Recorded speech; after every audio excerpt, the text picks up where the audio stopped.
Funding for this program was provided by Friends, the Iowa Public Television Foundation. Generations of families and friends who feel passionate about the programs they watch on Iowa Public Television. As a state and as a nation, we are at a critical fork in the road, and I implore us together to take the tougher path, not the easy one. Enhancing education for all, not just for some, is the key to Iowa's future economic prosperity. Today, more than ever, education must be the great equalizer in America. The Honorable Arne Duncan, U.S. Secretary of Education, called education reform the most pressing issue facing America. On July 25th in Des Moines, Secretary Duncan addressed attendees at the Iowa Education Summit to discuss what the U.S. Department of Education is doing to enhance education in America. This is Intelligent Talk Television. Please join me in welcoming Secretary of Education, Mr. Arne Duncan.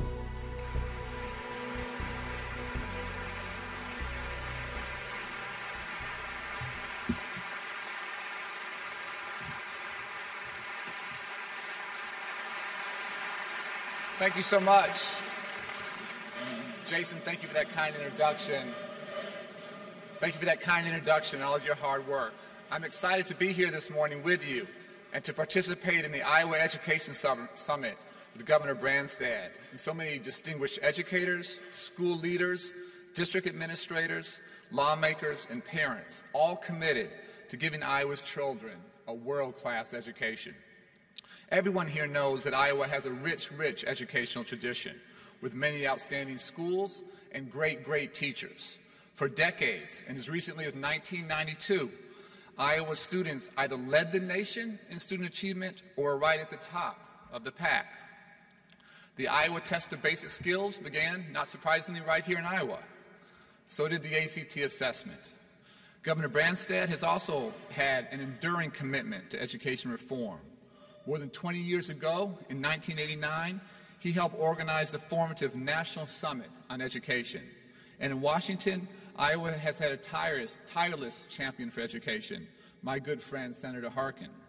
He's been a wonderful advocate for children and a national leader in early childhood education, expanding college access, and supporting students with disabilities.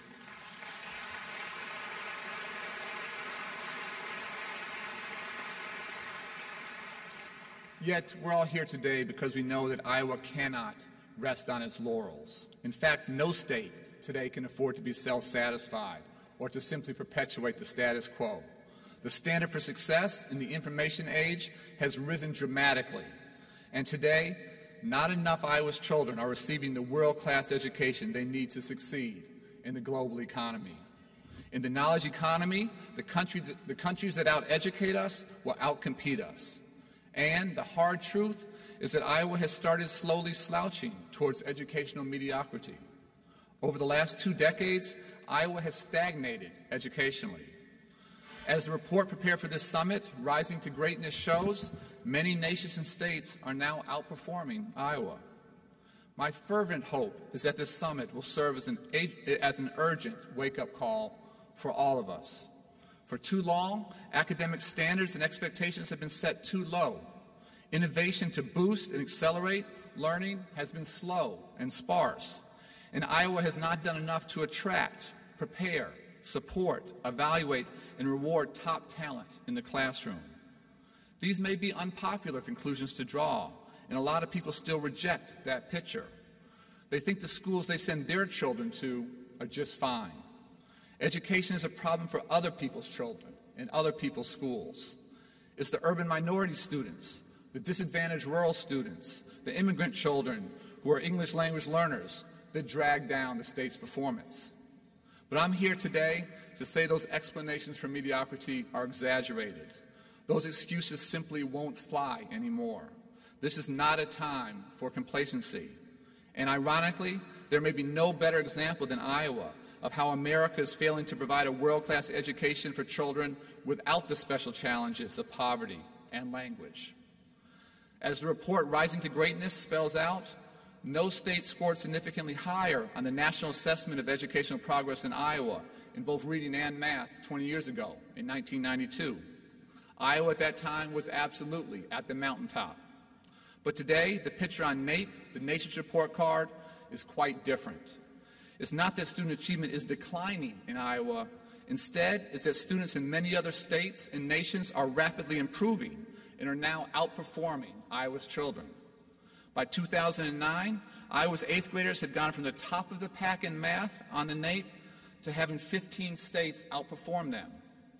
In fact, Iowa is the only state in the nation that hasn't made significant progress in 8th grade math since 1992. More recently, since 2003, only one state has had less student growth than Iowa on the NAEP math assessment. According to the Rising to Greatness report, Iowa currently has the largest achievement gap in the nation in both reading and math between students with and without disabilities. And at a time when earning a degree is more and more critical to success, just 1 in 4 Iowans has a bachelor's degree. Of the 12 Midwestern states, Iowa has the 4th lowest percentage of people with a bachelor's degree. Part of the explanation for Iowa's below average college attainment rate is that Iowa's high schools are falling short of preparing most students to be truly career and college ready. Iowa now ranks in the bottom 10 states in the percentage of seniors who take and pass an advanced placement course. And the ACT scores of college-bound students suggest that only 3 in 10 high school graduates in Iowa are truly ready for post-secondary coursework. Numerous states have made their curriculum more and more rigorous over the last decade, but Iowa is one of the lowest enrollments of 8th graders in Algebra 1 or other higher-level math courses of any state in the country. Only Mississippi, North Dakota, and Louisiana have a lower percentage of 8th graders enrolled in higher-level math courses. Until recently, Iowa's academic standards are relatively low compared to those of many high-performing states. One independent study gave Iowa's English language arts standards an F and a C in math. Now, when we discuss tough facts like these, I can almost hear the yes, but responses some might have. So let me try and respond directly to those yes, but objections. It is absolutely true that Iowa students are more likely to be poor, minority students, and English language learners today than in 1992. Iowa, like the rest of the nation, is becoming more and more diverse. In the last decade, minority students have gone from about 10% of students in the state to about 18%. The percentage of students who don't speak English as a first language has gone up as well, from about 2% to more than 4%. It's also true that having more diverse and disadvantaged students in the classroom presents significant added challenges to elevating and accelerating learning. Yet, it is simply not the case that Iowa's performance has stagnated because the addition of more minority students has obscured the high performance of Iowa's white students. More than 80% of Iowa's students are white, and Iowa's white students are no longer among the best in the nation. In fact, reading scores for non-poor white students in Iowa on the NAEP assessments are now below the national average for their peer group. While white students have progressed nationally, Iowa's white students have seen no growth, and in fact, in some cases have actually declined on the NAEP exam in recent years. To put this all in an international perspective, the economist Eric Hanushek and his colleagues carried out a study last year that showed how well each state did at producing high-achieving students. The Hanushek study also broke out the results separately for white students and students with at least one college-educated parent. Yet even after separating out disadvantaged minority students, Iowa students performed poorly on international and national comparisons.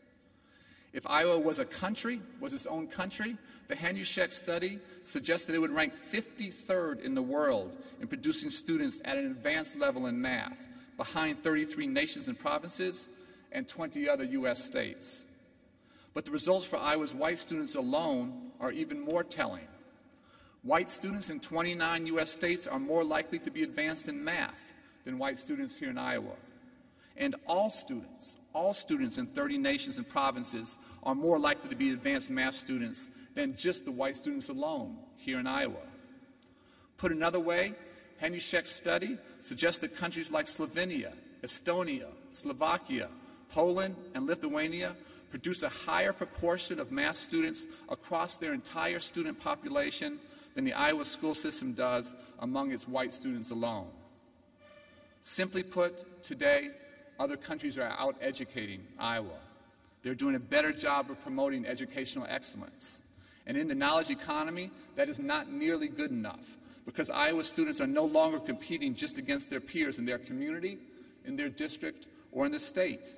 They will be competing for jobs and admission to higher education with students from China, South Korea, Canada, England, Poland, and yes, Estonia. This competition is a reality today, not at some distant point down the road. At Grinnell College here, how many of you are aware now that nearly 1 in 10 applicants to Grinnell is from China, and that half of the Chinese applicants to Grinnell have perfect scores of 800 on the math portion of the ACT? Now, in the face of Iowa's educational stagnation, we have to step back and ask, why?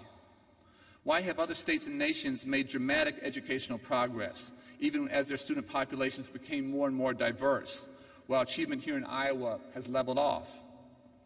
I believe Iowa's flat performance is due to 4 factors. First, until recently, Iowa set low academic standards that did not truly prepare students for college and careers.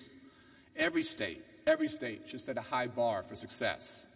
Every state should set standards that show students if they are truly college and career ready without the need for remediation by the time they graduate from high school.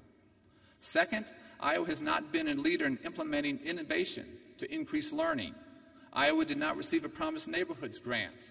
It is no Teacher Incentive Fund grantees rewarding effective educators who serve in high-need schools and subjects. With increased diversity, what is Iowa doing creatively around the use of time, longer days, longer weeks, longer years for those students who need the most help?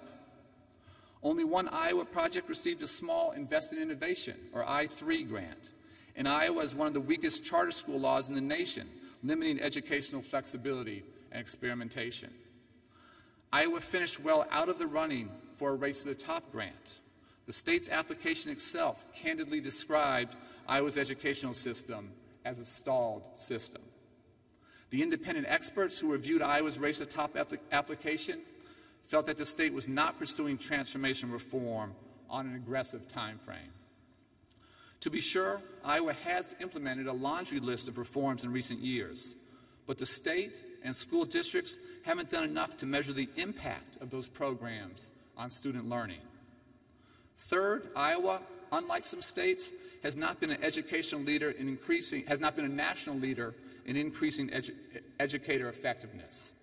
Nothing, absolute nothing, matters more to the success of children in the classroom than creating a strong talent development system that gets great teachers and principals into the communities, schools, and classrooms where children need them the most. Like many states, Iowa has a mediocre teacher evaluation system that does little to enhance professional development, collaboration, and continuous learning by teachers. Iowa also does not have a true alternative certification program for teachers, since all preparation programs have to be offered through institutions of higher education. Last year, 73 graduates from Iowa State University applied to Teach for America, but none of them will be able to teach in Iowa, and without change, you will continue to export that talent to other states. Finally, Iowa has yet to become a leader in creating high-quality early learning programs, which are one of the most foundational and cost-effective investments a state can make in its children. I was pleased to see that in a recent Iowa poll, the vast majority of Iowans believe that every child in all parts of the state should have access to quality preschool education.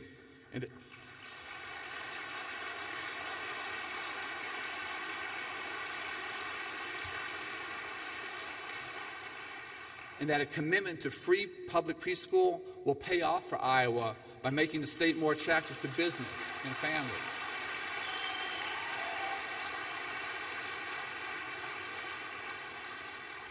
These 4 concrete reforms, boosting standards, elevating educator effectiveness, implementing innovation, and advancing high-quality early learning, can and will help Iowa again become a national leader. And I think they're very much in keeping with the thrust of the state's recommendations for reform in the Rising to Greatness report released here at this summit. Now, I will absolutely be the first to admit that the federal government has often been a stumbling block to transformational change. We have not been sensitive enough to the needs of rural states and districts. And where change is happening, where states and districts are moving in the right direction, we must support you, not stand in your way. And as much as I am challenging you today, please know that we are challenging ourselves as hard, if not harder. We have to become a better partner as you strive to take education to the next level here. And that's one reason why I feel so strongly that we need to fix the broken No Child Left Behind law as soon as possible.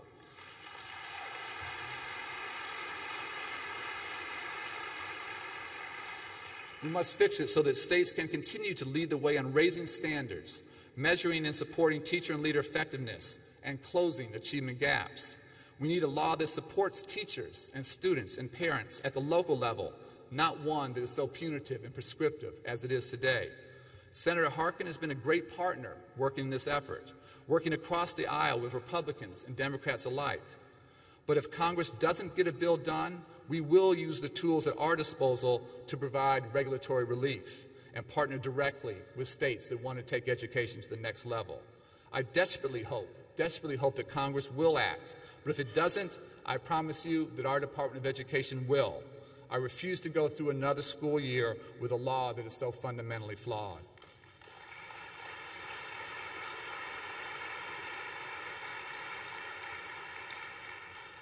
I know my message today has been a fairly sobering one, but I absolutely feel that if I fail to tell the truth or to sugarcoat reality, I don't do our nation's children or this state's children any favors.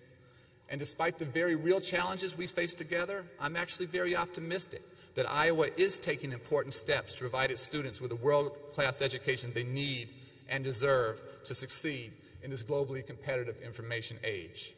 Last year, Iowa was one of the first states to adopt Common Core standards, which the nation's governors and state school chief officers initiated, designed, and implemented together. That move took real leadership and courage and a willingness to challenge the status quo. And it's an absolute game changer for Iowa's children that the state has raised its academic standards in math and English language arts to reflect international benchmarks for college and career readiness. Iowa is also playing a leadership role in the Smarter Balanced Consortia, one of the 2 state consortia that are developing and implementing the next generation of assessments to measure 21st century skills. With Governor Branstad's appointment of Jason Glass as State Director of the Iowa Department of Education, Iowa has gained a leader in using teacher evaluation to enhance professional development and elevate the teaching profession. In the Eagle County schools in Colorado, Jason helped implement an educator effectiveness system that mirrors some of the practices of high-performing countries. Teachers received annual evaluations based on multiple principal and master educator observations, and educators were eligible for bonuses for receiving exceptional evaluations and contributing to school and district-wide student achievement gains. Eagle County also implemented multiple career pathways for teachers, including mentor teachers who wanted to spend most of their time teaching but devote some of their time to coaching small groups of teachers. And we all know that teachers have longed for meaningful career ladders that enable them to share their expertise, yet also remain connected to the classrooms and to the children that they love. So I'm absolutely hopeful that Iowa will commit to the hard work of reversing its educational stagnation. This summit itself is a testament to the extraordinary value that the state places on education and the willingness to study and adopt the best practices of high-achieving nations in the era of the knowledge economy. Complacency, clinging to the status quo, and continued tinkering will simply not solve Iowa's large educational challenges. We need Iowa to again help lead the entire nation where we need to go. And please, please challenge me to be a great partner as you embark on this critically important journey. From Cedar Rapids to Council Bluffs, that commitment to transformational change must start with the recognition that accelerating student learning and expanding educational excellence are not just the challenges for other people's children. They are challenges that profoundly affect all of us. As a state and as a nation, we are at a critical fork in the road, and I implore us together to take the tougher path, not the easy one. Enhancing education for all, not just for some, is the key to Iowa's future economic prosperity. Today, more than ever, education must be the great equalizer in America. Our children only get one chance at a great education. They cannot learn or live on past glories. It's time that Iowa and every state renew the promise of providing all children with a world-class education. With your leadership, your commitment, and your collective courage, I'm absolutely convinced that we can fulfill that promise. Thank you so much. I look forward to taking your questions.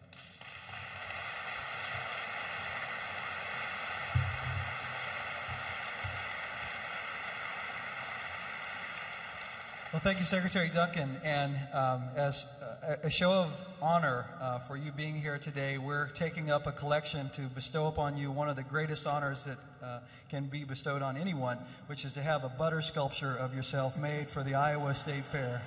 So we're sure you'll be back for that. I'm deeply honored. Thank you so much.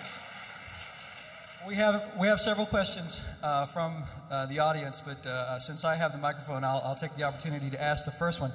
A few months ago, we were in New York at the International Summit on the Teaching Profession, and we heard education experts from around the world talk about what commonalities the highest performing school systems in the world have. And, you were present at that, and it was just a really transformative event. But could you encapsulate what you see as the practices of the highest performing school systems that could be adopted, could be brought to the United States and applied? It's fascinating. I'm spending more and more of my time looking at these international comparisons because that's where the competition is going forward. The competition, as I said, is not locally or in the district or in the state, not even in the country. Competition is with Singapore and China and India and South Korea. And jobs are going to go where the knowledge workers are. It's amazing to me in these tough economic times, we have 2 million high-skill, high-wage jobs in this country that we can't fill. So we as educators have to look in the mirror and say we have to do a much better job. A couple very common themes among those high-performing countries. First of all, they've all elevated the teaching profession. And in those countries, it's doctors, lawyers, engineers, and teachers. Here in our country, we've beaten down education. We have to find ways to elevate it. In those countries, they generally have the top third of college graduates going into education. In Finland, it's the top 10%. 90% of people who want to teach don't have that opportunity. It's just the top 10%. So it's absolutely an elite core. They do a much better job of retaining that great talent, building meaningful career ladders. They pay their teachers significantly more, and I think that we have to move in that direction, so I think our educators here are desperately underpaid. But it's interesting, many of those nations actually spend a little less per student than we do, but they spend in different ways. They have different strategies. One thing those other countries have done is they've traded higher class size for talent. So we've spent a lot of money reducing class size. As a parent of 2 young children, I would always prefer a smaller class size to a larger one. But what they've done systemically is have larger class sizes, had great teachers in them, and paid those teachers more to do that hard work. I think that's very significant. The second thing is while most countries spend a little bit less per pupil than we do, they spend more on their most disadvantaged children, and they don't have the massive achievement gaps that we have. And they have systemically, in increasingly diverse countries, closed achievement gaps in ways that we haven't begun to. So thinking differently about class size, thinking about elevating the profession, thinking about compensating and rewarding teachers in very different ways, and thinking about how we support those students who struggle. I think there's some very clear lessons we can learn from other high-performing nations. In line with your comments around getting higher caliber, higher quality people to come into the teacher workforce, what would be your vision, or what do you think Iowa should do for high-quality teacher preparation? What should that look like? So education is no different than any other profession. Doctors or lawyers or people in the business world or people in the music industry or sports, talent matters tremendously. And getting great teachers and great principals into education, supporting them, keeping them, and getting them to the communities who need the most help is desperately important. As I travel the country and talk to great young teachers, unfortunately, the vast majority of young teachers weren't real satisfied with the experience they had before they entered the teaching profession. Lots of challenges with schools of education. But the two themes I hear consistently from great young teachers around the country are, one, not enough clinical experience, not enough hands-on teaching children. Lots of theory of education, philosophy of education, history of education, not enough actual education for children, particularly in diverse communities. And so just practical hands-on, not second semester, senior year, but freshman, sophomore, junior, all the way through, is hugely important. Secondly, in the past 5 or 10 years, there's been this massive influx of data, formative assessment, so that in real time, teachers can understand not just what they're teaching, but what their students are learning, and figure out how to differentiate instruction, figure out how to move students more rapidly who are getting it, help those students who aren't. But all this stuff is pretty new in the past 5 or 10 years, and the vast majority of teachers aren't being taught this in schools of education. So they're learning this on the job. It's helping them take their craft to an entirely different level. But the question they keep asking me is, why am I having to learn it once I'm already teaching? Why aren't I learning this as an undergrad? So those two things, hands-on teaching of children, the use of formative assessments to drive instruction, I think are in many places aren't nearly aren't emphasized nearly as much as they should be. Thank you. We have a couple of questions about charter schools, and as you mentioned, charter schools in Iowa are really pretty limited. Some charter schools are better than public schools, some charter schools are the same as public schools, and some charter schools are worse. So the question is, why are we considering charter schools? And can we instead look at giving more supports and flexibility to the regular public schools, and how do you see the two interacting together? Yeah, so these are always contentious debates, and I always think they're false debates. So should we give more support? Should we give more autonomy to traditional public schools? Absolutely.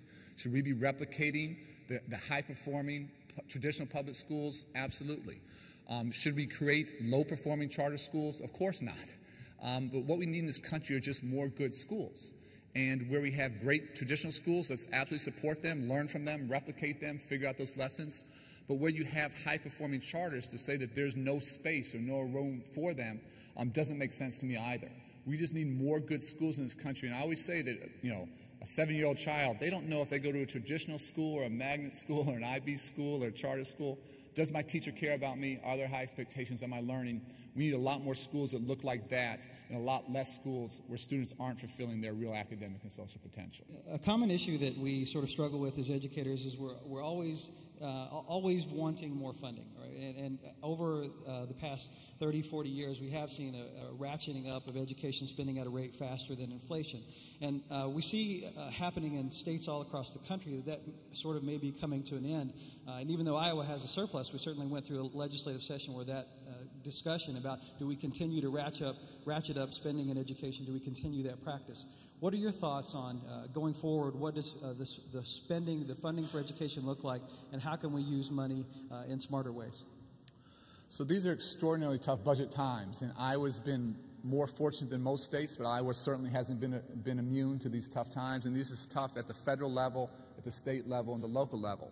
Let me say a couple things. First of all, budgets always reflect our values, and we have to continue to invest in children.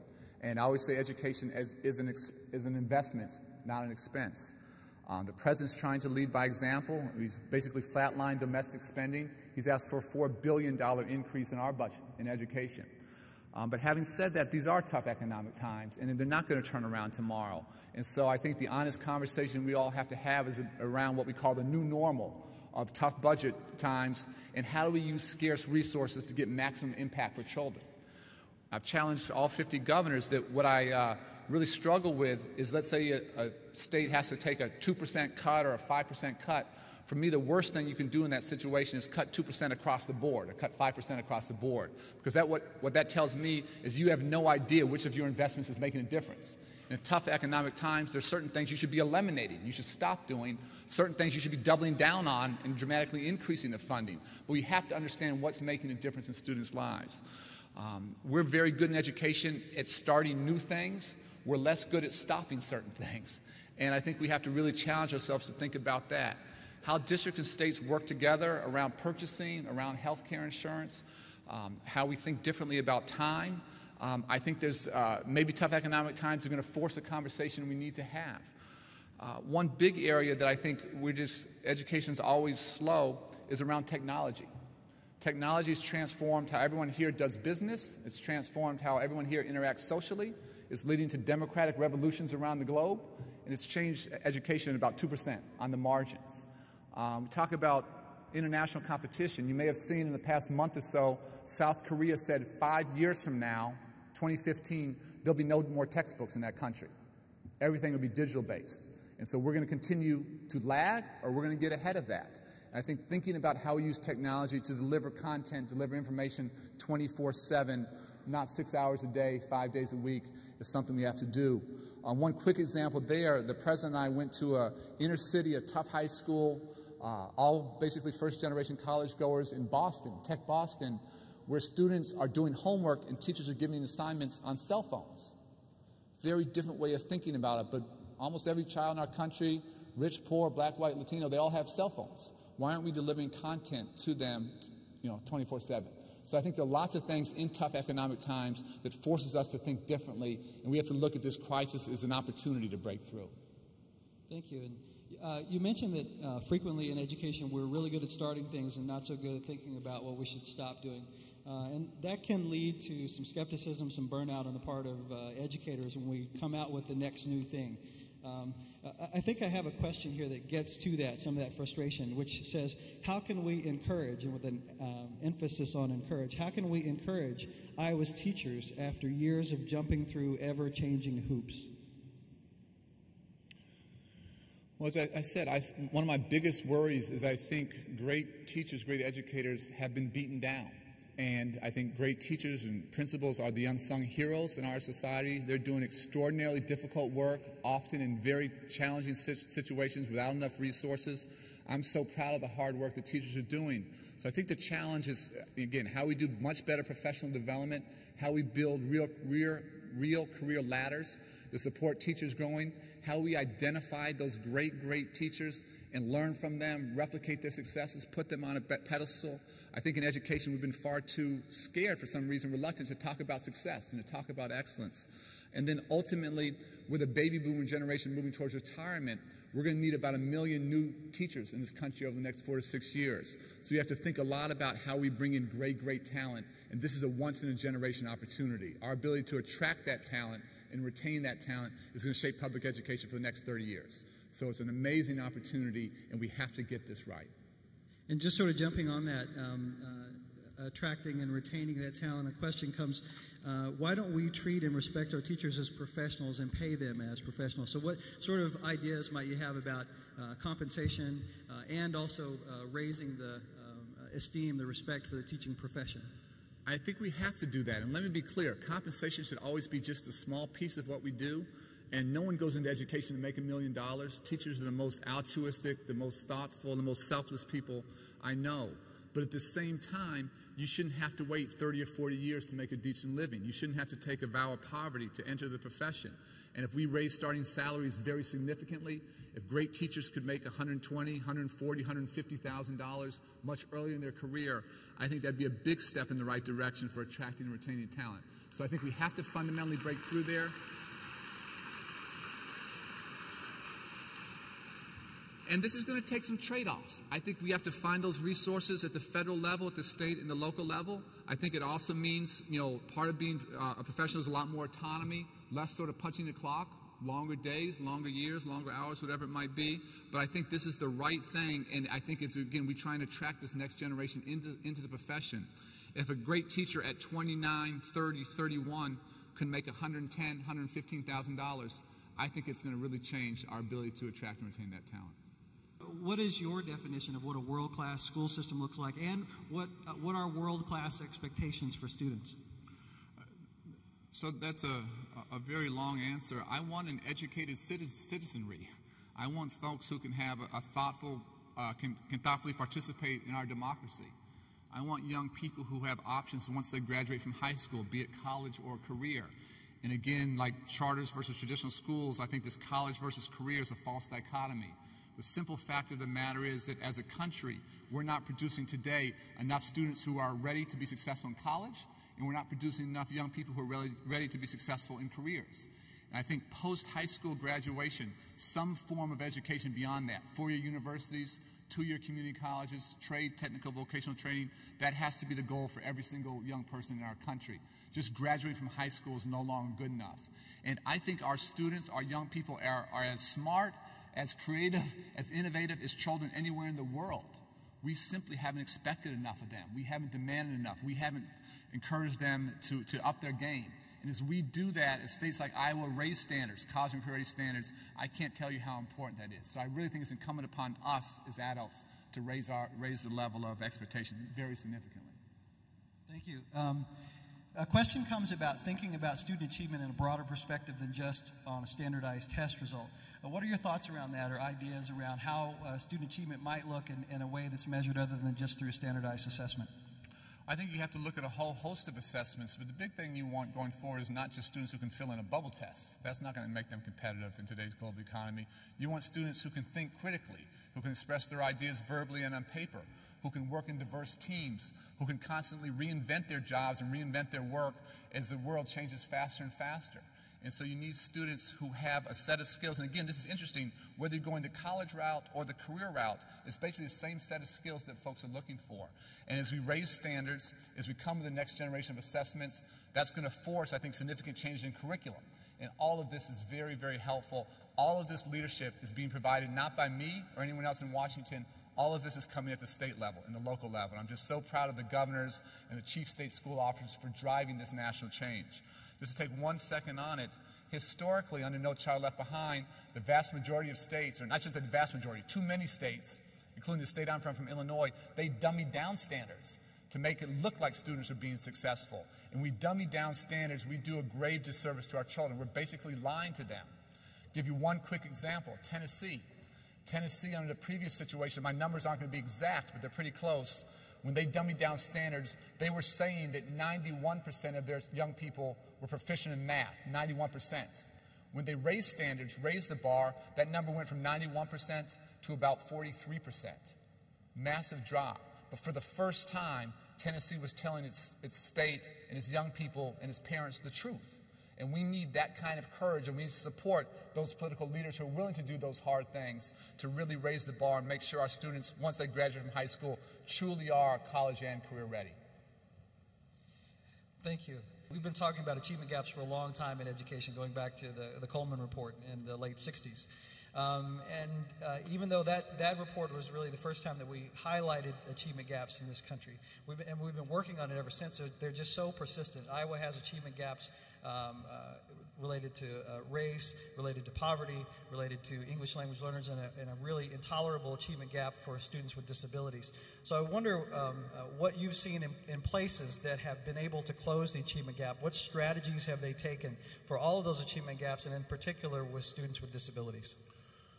So none of this is easy, but two just basic thoughts to think about. One is, what is Iowa, or what are frankly any of our states doing to get our hardest working, our most committed teachers and principals to the children and the communities who need the most help, be that inner city urban or rural or remote. And again, if talent matters tremendously, we've had far too few incentives and frankly lots of disincentives for our hardest working, our most committed teachers and principals to go where they're needed most. And so talent matters tremendously. How are we systemically identifying those that are getting amazing results for young people, and then providing the support and the incentives to have them go work in the tough communities? Traditionally, great talent flees from those communities, and the students who need the most help have the youngest, the most inexperienced teachers, and then we wonder why those achievement gaps persist. There are lots of international ones. I'll give you one in North Carolina, Charlotte-Mecklenburg district, that is systemically moving its hardest working teachers and principals into its most underserved schools, the schools with the chronic achievement gaps. And I went and spent time there and talked to one of the principals who was a superstar principal, was planning to retire, and then was asked to go to one of these tough schools. And what he said to me was very, very profound. I haven't forgot it. He said, this work, I was ready to retire, had a great career, but this work I've done the past 2 years was the most moral and ethical work I've done in my entire career. And I feel so fortunate I had that opportunity. And so rather than it being a stigma, rather than being a step backwards, to see this as the pinnacle of your career, to go work in the places that need the most help, that's the mentality, that's the culture, that's the mindset that we have to create together. And that district has done as much as any district to do this systemically. The second thing I keep going back to is not just talent, but it's time. If you have children that are somehow behind, if you have children who come to this country, they may be brilliant, but they don't speak English yet, we need to think very differently about time. And we treat every child the same. And children have very different needs. Some children, 6 hours a day might be good enough for them. Other children might be 8 hours. Other children might be 10 hours. Again, we have to think about technology. But it's like we think everyone learns at the same rate or comes in with the same set of skills, and we know that couldn't be further from the case. And so really thinking very differently about how we utilize time. I keep saying our schools should be community centers, open much longer hours, not just academic enrichment, but dance and drama and arts and sports and music and GED classes for parents and ESL classes for parents, family literacy nights. We just announced a program I was very, very excited about with HHS, almost $200 million to attach healthcare clinics to schools so that when children have physical or emotional needs, they can get those right at the school and keep learning. So thinking differently about time, very differently about time, including technology, thinking very differently about talent. And then I go back to where we started. If we're serious about closing achievement gaps, I just can't overemphasize high-quality early childhood education, that we have to stop playing catch-up. We are constantly playing catch-up. But if our 3- and 4-year-olds can enter kindergarten ready to learn and ready to read with their literacy skills intact, their socialization skills intact, then we start to eliminate those gaps before they ever appear. We have a question that's come about the role of teachers' unions. A perception of mine is, unfortunately, teachers' unions often get cast as a villain in this process, so we really need to think of them as partners in this work. What are your thoughts about how we engage teachers' unions in the work of significant improvement? So we had a national summit in Denver a couple months ago that had union leadership, board chairs, superintendents from about 150 districts. We had a waiting list of 100, all coming thinking about how collective bargaining can help to increase student achievement. Teachers' unions absolutely have been, can be, must be going forward part of the solution. And I think everybody has to be willing to move and move outside their comfort zones. Do unions have to move and do some things differently? Absolutely. Does management have to move and do some things differently? Absolutely. Do school boards have to move and do some things differently? Absolutely. And is anyone who wants to sort of point fingers or say there's one simplistic answer, I think they're actually part of the problem, not part of the solution. And so what we're trying to do systemically is highlight those districts in those states that are breaking through and doing things radically different. And at the heart of that work has to be what we call tough-minded collaboration, not confrontation, but tough-minded collaboration. But it's got to be about how we drive student achievement. One example I'd encourage the state to look at, and I've been talking about all over the country, is what happened recently in my home state of Illinois. Illinois recently passed a bill almost unanimously through the House and the Senate. Governor signed it, it's now law, that raised the bar on teacher evaluation, that made it much harder to get tenure, that said if a teacher has 2 unsatisfactory evaluations in a 7-year period, the state superintendent can basically remove their certification so they can't teach anymore. And this bill was supported by, yes, by management, yes, by school reformers, yes, by business, but also by the unions. The unions saw this as good for the profession and elevating the profession. And I think folks don't understand that. I met with some union leaders here yesterday. They were very interested in the Illinois legislation. And that might not be perfect for Iowa, but it's absolutely worth looking at very, very closely. This passed, again, in a bipartisan way through the House and Senate, almost unanimously, which is still stunning to me. I couldn't get anything passed there unanimously if I said, that, this is July. There's no way that would have passed. But it's breakthroughs, and folks, everyone moving outside their comfort zones, union, management, business, that's what we need is tough-minded collaboration. That's the only way we're going to get where we need to go as a country. We have time for maybe one more question. You heard me talk yesterday when we were at Carver Elementary, where we saw the tremendous demonstration of the early childhood education and the roundtable discussion that followed. And I noticed then, and I notice now, following the discussions that are happening around the state, following the discussions on Twitter, listening to people talk, we frequently want to go back and sort of retry the last legislative session that was very difficult, and we can't seem to get out of that spot and get forward focused and get to that collaboration that we need to think about what Iowa schools should be. What advice would you give to Iowa on how we come together, regardless of party ideology, perspective, to build world-class schools? Well, I keep saying, frankly, I think politics has really hurt education. And education has to be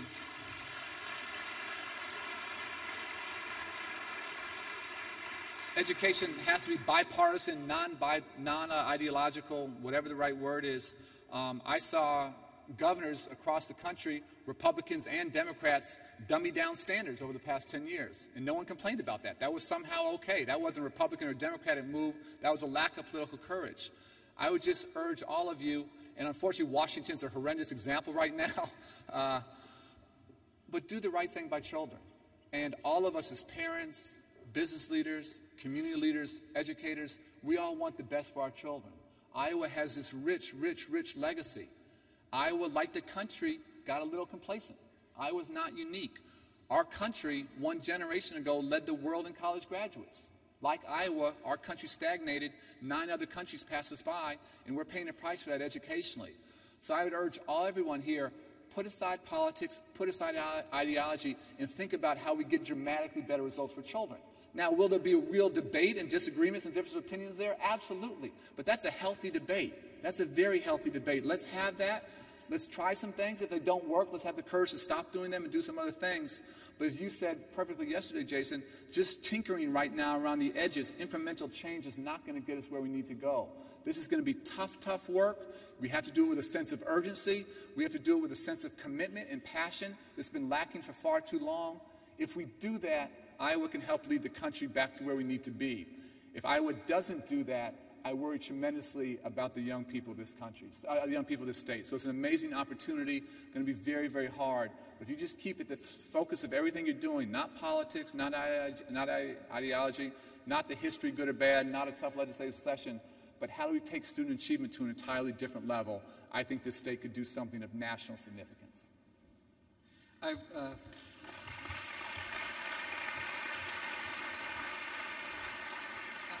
I've gotten word from the front row. My boss, Terry Branstad, sitting right there. He says he wants to hear more, so we're going to go a little longer if that's okay. And I'd like to get into this question of teacher bashing that seems to, there's a narrative around teacher bashing that's out there. And the question is, we keep hearing you say that we need to treat teachers more professionally. However, we see teacher bashing over and over around the country. What is your office willing to do to help with this problem? So I've said repeatedly that I think we have to elevate the teaching profession.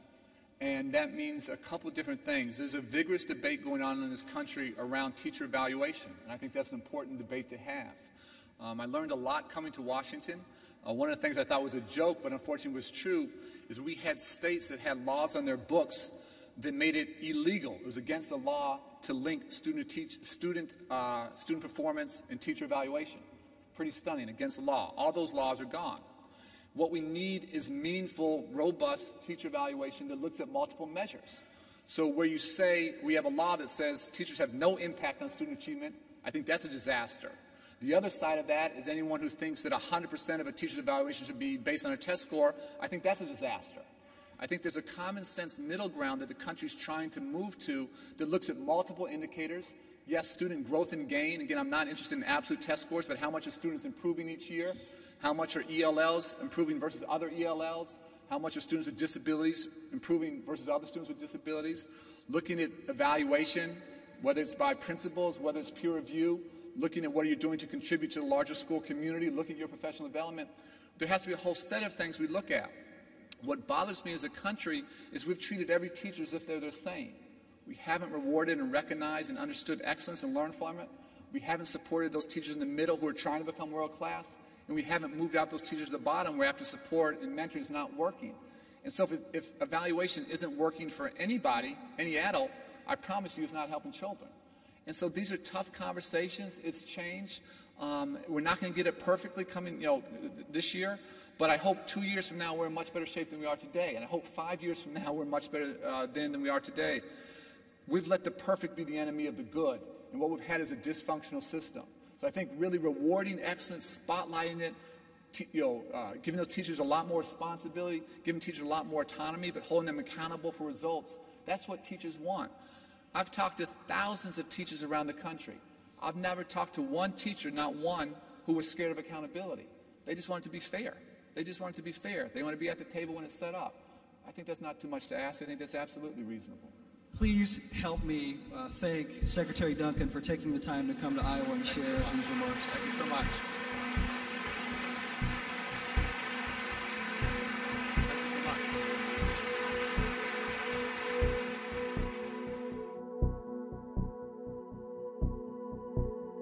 Funding for this program was provided by Friends, the Iowa Public Television Foundation. Generations of families and friends who feel passionate about the programs they watch on Iowa Public Television.